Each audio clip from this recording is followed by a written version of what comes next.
Vamos a saludar con el economista Carlos de la Torre, ex ministro de Finanzas. Con él vamos a hablar los próximos minutos. Economista, bienvenido. Gracias por aceptar conversar con Ecuador en directo. Buenos días, muchísimas gracias también por esta invitación y como siempre es un gusto estar con ustedes. Economista, ¿cómo analizar la situación del país? Ayer veíamos que el gobierno está haciendo preventa petrolera, porque no hay recursos ya en la caja fiscal. ¿Cuál es el país que va a recibir el presidente Daniel Noboa? Bueno, efectivamente la situación fiscal, que es uno de los tantos problemas que se enfrenta en el ámbito económico y que este gobierno no ha podido dar ni una respuesta, es que la caja fiscal ya no tiene recursos. Y le voy a dar algunos datos. La caja fiscal es el dinero del que dispone el gobierno de manera directa, es como la cuenta corriente que podría tener una persona o una empresa y de ahí va utilizando esos recursos para poder ir atendiendo lo que se ha presupuestado. En el caso de se llama inclusive cuenta corriente única del Tesoro Nacional en el Banco Central del Ecuador. Si nosotros analizamos los saldos promedio mensuales desde que Lasso es presidente, de saldos promedio que en algún momento llegaron a bordear los 3.000 millones de dólares mensuales, este momento está oscilando alrededor de los 800 y para ponerle en cifras, eso es más o menos lo que corresponde al pago de la nómina de un mes. Es decir, lo que tendría en la caja ya en estos últimos meses a duras penas corresponde para el pago de la nómina. Eso ya significa que no va a haber para poder devolver la deuda que se tiene con el Seguro Social, lo que corresponde del aporte al fondo de pensiones, compras públicas, por ejemplo, medicinas, lo que significa mantenimiento de vías, etcétera. Y en estos mismos momentos, ese apuro por lanzar una preventa petrolera e inclusive conseguir nuevamente recursos del IES. Por un lado se le debe al IES, pero por el otro lado, más deuda con el IES es ya la urgencia que se tiene, porque quizás a duras penas logre pagar hoy día la nómina del mes de octubre, pero ya no sabemos si es que podrá pagar noviembre. Y no se diga diciembre. Diciembre es el mes más fuerte todo el año por el pago de los décimos y porque es mes de vencimiento de compromisos de deuda externa. Esa es la situación, sin un real en la caja fiscal y con compromisos muy importantes y en este caso, como les digo, de pagos de cosas que son fundamentales para el funcionamiento del país. Economista, ¿qué se ha priorizado dentro de este gobierno? ¿Atender qué? ¿Tal vez los pagos de la deuda externa o otros asuntos? Ya, a ver, el problema es una gestión desastrosa desde la perspectiva macroeconómica. En última instancia, eso se refleja en que no hay recursos en la caja fiscal. Le voy a poner del otro lado. Si es que este gobierno hubiera atendido a la economía desde una lógica de reactivarle después del COVID, una mayor dinámica de la economía, principalmente inyectando recursos para que la economía pueda activarse a través de inversión pública. Esto hubiera generado más consumo. Frente a más consumo, más producción, y mientras más producción, más empleo. Y esto generaría más recaudación del IVA. Si se produce y se vende más, más IVA. Si a las empresas les va mejor, más impuesto a la renta y se puede sostener la caja fiscal. Pero ¿qué es lo que ha hecho este gobierno? Un montón de acciones que van justamente en el sentido opuesto. Vamos desde la perspectiva recaudatoria. Primero, con la famosa ley impositiva del año 2021, de la que reculó recientemente ya sin asamblea. Lo que rompió es la cultura tributaria. Los ciudadanos estábamos acostumbrados a pedir facturas, ya que podíamos deducir del impuesto a la renta esos gastos. Como ya no se podía hacer eso, se dejó de pedir facturas y eso ¿en qué ha derivado? En una menor recaudación porque hay más evasión tributaria. Dos, ¿qué ha hecho el gobierno? Ha empezado ya a desmontar el impuesto a la salida de divisas.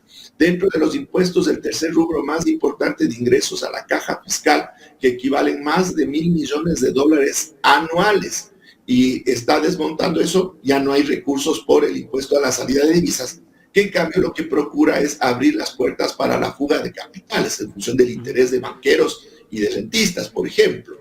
tenemos también el hecho de que la inversión pública, que si bien está presupuestada en un valor de un poco menos de 2.000 millones de dólares, comparemos, hace 10 años eran 14.000 millones, si ahora es la parte de hace 10 años, y de eso, en 2022 y en 2023 no se ha ejecutado ni el 10%, es decir, esos recursos que sirven para activar la economía a través de la construcción de infraestructura pública, carreteras, proyectos hidroeléctricos, por ejemplo, escuelas, hospitales. Eso no ha llegado a la economía y el Producto Interno Bruto, de lo que el Banco Central estimó hace un año, que en 2023 iba a crecer en 3.1%, ahora la proyección es del 1.5%.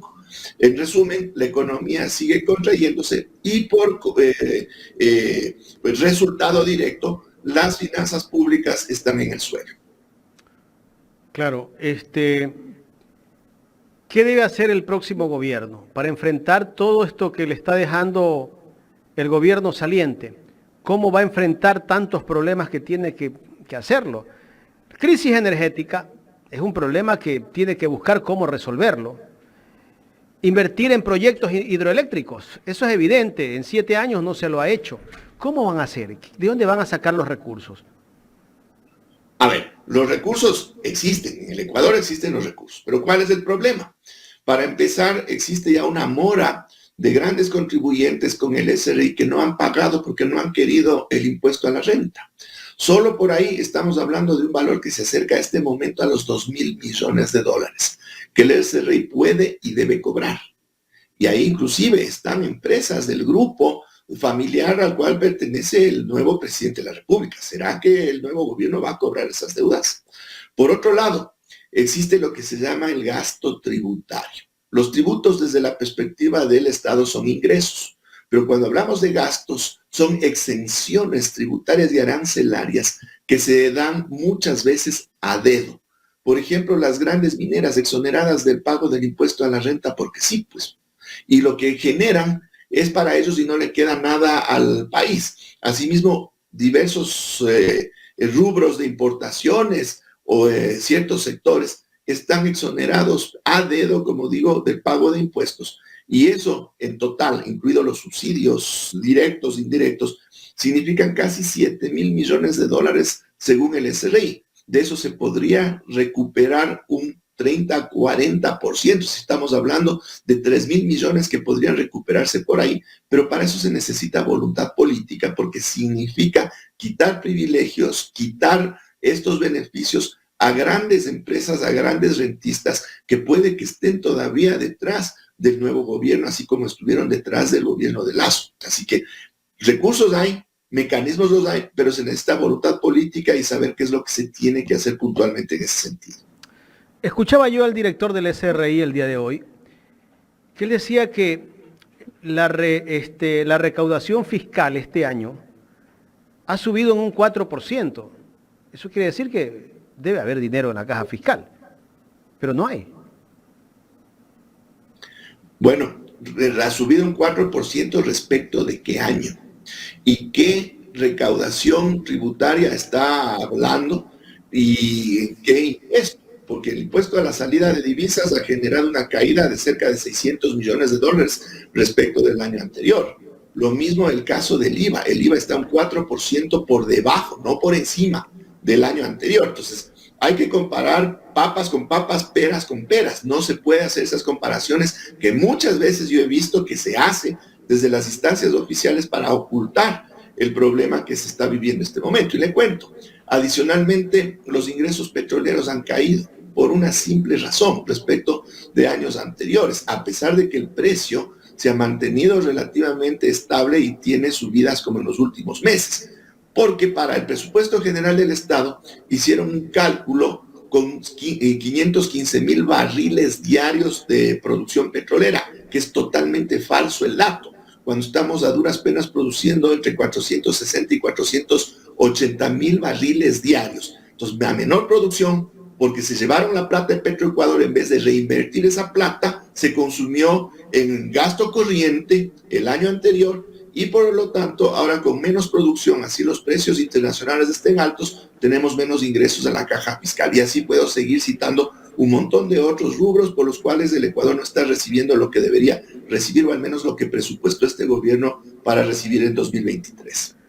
Ahora, el ministro de Economía, el economista Pablo Arosemena, ha firmado un decreto de austeridad fiscal, que este año no se puede contratar nada, no hay recursos, no hay pago de horas extras, no puede haber contrataciones de nuevo personal. ¿Qué debe hacer el próximo presidente? ¿Eso también lo puede eliminar vía decreto? Por supuesto, pero ¿qué nos dice este decreto que lo han emitido ya al cierre del gobierno y al cierre del año?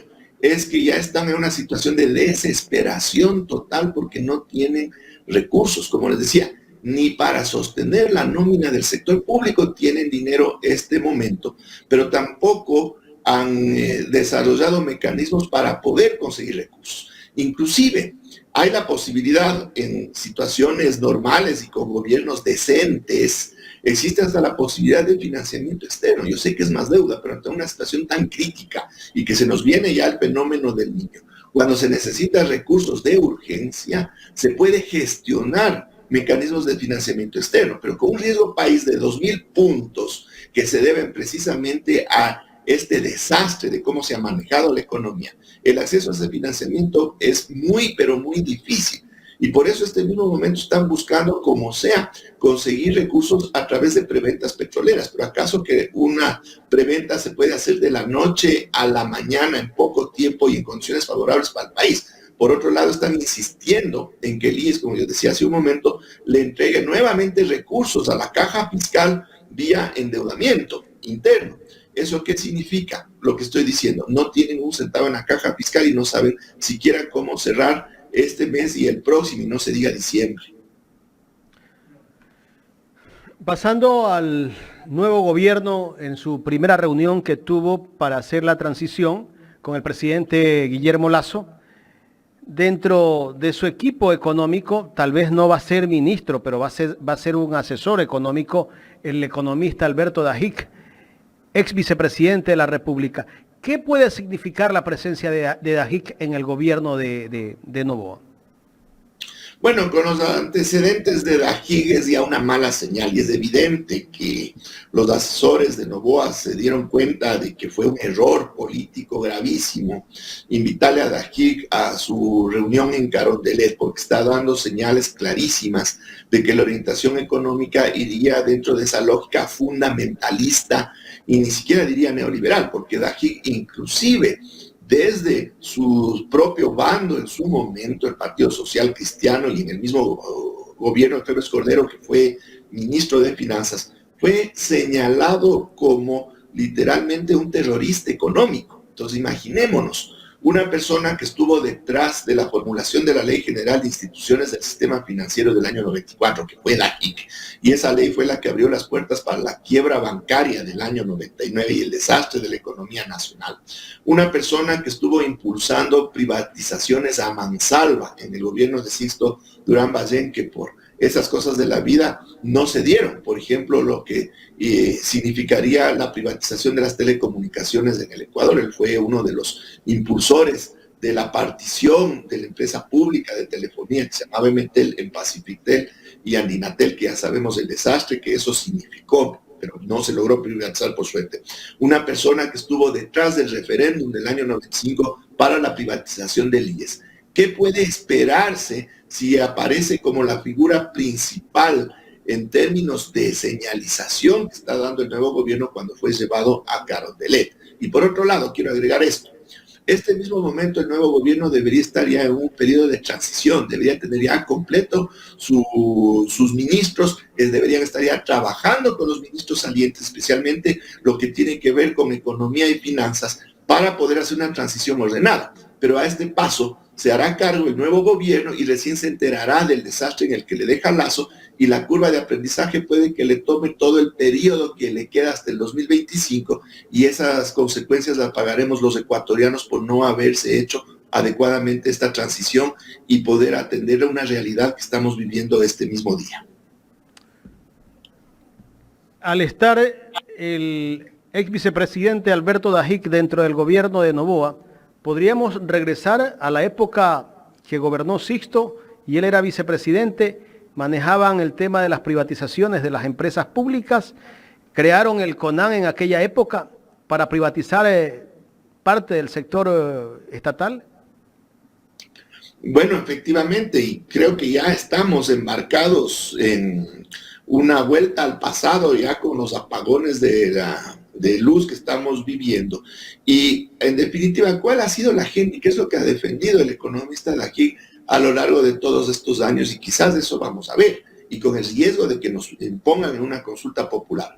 Uno, volver a la privatización del IES. Y de eso ya se ha estado hablando entre pasillos en el mismo gobierno de Lasso. Ahora, por su incompetencia no logró avanzar mucho en ese sentido, ¿no?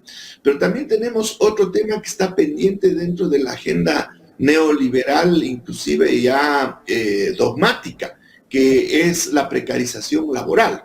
Hemos oído muchas veces el discurso, incluso del propio presidente electo, de que los sueldos aquí en el Ecuador son muy altos. Claro, por constitución no se puede bajar los sueldos, pero sí se puede ampliar notablemente la jornada laboral, que significa en términos reales la baja de los sueldos. Así que estos dos puntos, precarización laboral y privatización del IES, puede que estén encabezando la agenda de este nuevo gobierno, y eso es totalmente consistente con la presencia de DAGIC en primera línea en la asesoría económica. Economista, ¿cómo va a ser Noboa para cumplir con sus ofertas de campaña? Una de ellas es homologar los salarios a los jubilados, los que ganan menos del básico, entregar los bonos de $60 a las madres solteras. ¿Cómo va a ser para cumplir todo eso? Bueno, volvemos al punto inicial. Se necesitan muchos recursos en la caja fiscal. Y si es que no logra apuntalar esos recursos para poder atender todas estas ofertas, estas se vuelven pura demagogia de campaña electoral. Entonces, si es que no se trabaja desde una perspectiva seria y haciendo las cosas bien hechas, y como digo, esto tiene implicaciones políticas para el nuevo gobierno y también un conflicto de intereses que tendrá que superar. Si no se hace esto, de recaudar lo que se debe recaudar, e inclusive yo iría más allá, hacer una reforma tributaria, pero para cobrarle más impuestos a los rentistas, a los capitalistas rentistas, no a las empresas que producen. Entonces, bajo una lógica en ese sentido, que resulta totalmente incompatible con lo que parecería ser la línea del presidente electo, solo ahí se podría empezar a dar solución a los problemas que hemos indicado y poder disponer de algunos recursos adicionales para cumplir lo que ha ofrecido el presidente electo. Y como digo, como se ve muy difícil que esto suceda, simplemente resultaron ofrecimientos, ahí sí, populistas en el marco de una campaña electoral. ¿Cuánto deben las grandes empresas al SRI hasta el momento? ¿Y cuál es la deuda que tienen las empresas privadas con el Seguro Social? Bueno, estamos hablando más o menos de 2.000 millones en cada caso. Es decir, al SRI se le debe ya 2.000 millones por atrasos, por mora de empresas que por diversas razones no han pagado a tiempo. Muchos de esos recursos están en procesos judiciales, pero el SRI dispone de condiciones para poder agilitar esos cobros. Pero como digo, se necesita voluntad política. Y en el caso del IES, más o menos una cifra similar, inclusive puede ser superior de lo que es la mora patronal. Grandes empresas que no le pagan al IES los aportes que corresponden de sus trabajadores. Entonces, claro, esto le genera un problema al IES en términos de poder atender a sus pensionistas, mientras que el mismo Estado, por el otro lado, no le puede pagar al IES lo que por ley debe hacerse, por ejemplo, lo que respecta el 40% del fondo de pensiones. Pero eso no es todo. El IES permanentemente invierte en bonos del Ministerio de Finanzas, porque esa es la alternativa que existe de largo plazo. Y aunque se diga lo contrario, es la alternativa más segura y es el mecanismo que, si funciona bien, le permite al IES ir capitalizando esos recursos en el futuro para atender a los jubilados de aquí a 10, 20, 30 años. Pero conforme se van dando esos vencimientos, el Ministerio de Finanzas tiene que ir cumpliendo con esa deuda. En este momento, el Ministerio de Finanzas está recirculando esa deuda, está manteniéndole esa deuda y prolongando, reestructurando esa deuda porque no puede pagarle un centavo al IES. Entonces, ¿qué es lo que pasa? El IES tiene también que enfrentar morosos que no pagan del sector privado, no puede recibir los recursos del Estado, el Estado no recibe recursos del sector privado y en definitiva todos los ecuatorianos terminamos en una situación gravísima porque no hay la voluntad política para cobrar a quienes efectivamente deben ese dinero que sí existe en la economía ecuatoriana. ¿Cuánto recurso ha entregado el Estado como incentivos tributarios a las grandes empresas en el gobierno de Lasso? ¿Usted tiene alguna cifra, economista? Sí, por supuesto, y es más o menos lo que ya había indicado. Según el SRI, son 6.900 millones de dólares de gasto tributario para el año 2023, es decir, esta es la proyección hasta diciembre. Si nosotros analizamos dentro de eso, que más o menos unos 4.000 millones corresponden a los subsidios a los combustibles, a los subsidios directos, que son el bono de desarrollo humano y otras asistencias que entrega el Estado ecuatoriano. Ahí también se contabiliza lo que tiene IVA cero. Tiene IVA, pero es cero y no se está recaudando. Si nosotros dejamos esos 3.500, 4.000 millones de lado, nos están quedando otros 3.000 millones que son regalitos muy graciosamente entregados a empresarios, a importadores, justamente en el sentido de exonerarles o reducirles el pago de impuestos y de aranceles. Incluso existen los mecanismos legales a través de los cuales a dedo se les ¿En total puede cuánto exonerar de sus pagos? 3.000 millones de dólares. ¿3.000 millones de dólares en un año? Sí, de este año, solo 2023. En incentivos tributarios que vienen a ser subsidios. Exactamente, sino que ahí les llaman incentivo. Y para los pobres sí es subsidio, para ellos incentivos. Exactamente. Es fácil ser bonachón con dinero del pueblo, ¿no? Exacto, y si sumamos, a ver, 3.000 millones de acá, 2.000 millones que podría recuperar el SRI de contribuyentes morosos, otros 2.000 millones que podría recuperar el IES de empresas que deben al IES, estamos hablando de cerca de 7.000 millones de dólares que podrían ingresar a circular en la economía en favor de la mayoría de los ecuatorianos. Y se puede hacer eso. 7.000 en 2 años.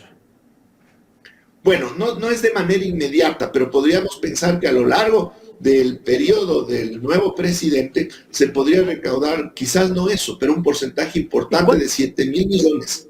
¿Cuánto beneficio tienen esos incentivos o subsidios para el pueblo? Ninguno, y le voy a explicar por qué. El argumento que siempre nos venden es que al reducirle los impuestos a las empresas, estas van a invertir más para producir más. Bueno, una empresa invierte para producir más porque quiere tener más utilidades, pero tiene que arriesgar su capital, tiene que pasar un tiempo y de todas formas hay el riesgo de que más adelante su actividad productiva sea exitosa o no. El momento en que se les reduce o se les eliminan los impuestos, ese instante las empresas ya incrementan sus utilidades sin mover un dedo. Entonces, ¿qué incentivo van a tener para invertir a futuro si ya están ganando más solo con la reducción de impuestos? Entonces, simplemente son mecanismos para favorecer a estos grupos que históricamente han sido privilegiados. En otros países sí se dan estos incentivos, pero con una contraprestación. Por ejemplo, si es que las empresas contratan más personal, pueden deducir de su impuesto a la renta ciertos pagos relativos a esas contrataciones. Entonces, ahí sí la empresa está produciendo más. Si es que invierten, pueden hacer deducción de esas nuevas inversiones del impuesto a la renta. Aquí no, simplemente se les baja el impuesto gratuitamente, hagan o no hagan algo que implique mayor producción y generación de empleo. ¿La banca también recibe esos incentivos? Por supuesto, imagínense, si la banca nacional contrata deuda en el exterior, los bancos grandes hacen eso, si traen recursos de fuera, porque las tasas de interés afuera son bajísimas, y con esos recursos dan crédito acá a tasas altísimas. El financiamiento que viene del exterior les permite deducir impuesto a la renta, es decir, traer plata barata de fuera para prestar aquí, les permite pagar menos impuestos aquí, generando una ganancia adicional o excepcional por este mecanismo y pagan menos impuestos. Si todos esos recursos estuvieran en la caja fiscal de los incentivos tributarios, no tendríamos problemas en este momento. Exactamente, y se puede hacer, pero insisto, para eso se necesita voluntad política porque existen los mecanismos legales para recuperar buena parte de esos recursos. Economista, quiero agradecerle por haber aceptado conversar con nosotros. Es importante conocer la situación económica del país y lo que vendrá con el próximo gobierno. Yo lo veo bastante complicado, ¿no? Sí. Ya vemos que están disparando en contra del Seguro Social para ver si lo privatizan. El señor ex vicepresidente de AGIC dice que ¿por qué el Estado tiene que darle el 40% a las personas jubiladas para que reciban su sueldo? O sea, ya cuando él habla de ese tema, nos está diciendo que hacia allá van, a privatizar el seguro. Ojo, y nos están anunciando una consulta popular en la que preguntarán montones de cosas intrascendentes, pero ahí puede que esté la pregunta del seguro social y de la precarización laboral. ¿Qué hubiese pasado si el Seguro Social hubiese sido privatizado en el gobierno de Sixto Durán Ballén con el feriado bancario? Simple y llanamente se hubiera acabado la seguridad social en ese mismo momento. Los jubilados se hubieran quedado literalmente con una mano adelante y otra atrás, y todo lo que es el sistema de salud de la seguridad social se hubiera simplemente pulverizado. Gracias al economista Carlos de la Torre, ex ministro de Finanzas. Muchísimas gracias también, un buen día. Gracias al ex ministro de Finanzas del gobierno del expresidente Rafael Correa, conversando con Ecuador en directo sobre la situación económica del país.